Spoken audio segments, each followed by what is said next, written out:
வணக்கம். நவராத்திரியின் 9ஆம் நாள். இன்னைக்கு நாம சரஸ்வதி தேவி பத்தின ஒரு கதை தான் பார்க்க போறோம்.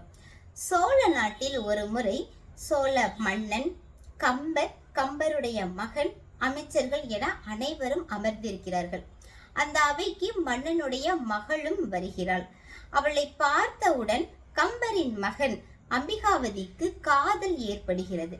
அவரை பார்த்தவுடன் அவளுடைய அழகை வர்ணனை செய்து ஒரு பாடல் பாடுகிறார்.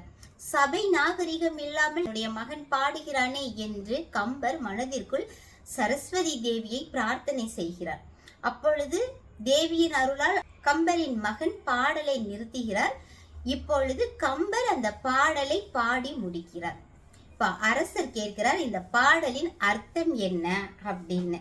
அதற்கு கம்பர் சொல்லுகிறார், வெயிலான வெயிலில் ஒரு கிழவி தலையில் கிழங்கு சுமந்து விற்பனை செய்து கொண்டு வருகிறாள். அவளை நினைத்தே நாங்கள் பாடினோம். அவளுடைய சத்தம், அவளை பார்த்ததும் இந்த பாடலை பாடுகிறோம் அப்படின்னு சொல்றாங்க. ஆனாலும் மன்னனுக்கு சந்தேகம், அது எப்படி அப்படின்னு ஒரு சந்தேகம் வருகிறது. உடனே காவலாளிகளை அனுப்பி வெளியில் யாரேனும் இந்த வெயிலில் கிழங்கு விற்கும் கிழவி செல்கிறாளா என்று பார் அப்படின்னு சொல்லி அனுப்புகிறார்கள்.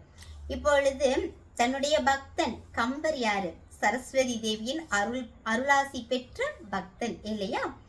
அவர் பிரார்த்தனை செய்து கொண்டு பாடியதால் தன்னுடைய பக்தனை காப்பாற்றுவதற்காக சரஸ்வதி தேவியே ஒரு கிழவியாக ரூபம் எடுத்து கிழங்கு விற்று கொண்டு அந்த தெருவில் வந்தாராம். அவரை அழைத்து வந்து சபையிலும் காட்டினார்களாம். பக்தனுக்காக அம்பிகையே இறங்கி வந்து அருள் புரிந்தவள் சரஸ்வதி தேவி. அப்பொழுதுதான் தேவியை பார்த்து அவர் ஒரு 30 பாடல்களை பாடுகிறார். அதற்கு சரஸ்வதி அந்தாதி என்று பெயர். அந்த பாடலை நாமும் பாடி தேவியின் முழு அருளையும் பரிபூர்ணமாக பெற்று மகிழ்வோம். நவராத்திரியின் 9 நாளும் என்னுடைய கதைகளை கேட்டு மகிழ்ந்த உங்களுக்கு மிக்க நன்றி. இனிவரும் நாட்களிலும் நன்னெறி கதைகளாக நம்மளுடைய காணொளி தொடரும்.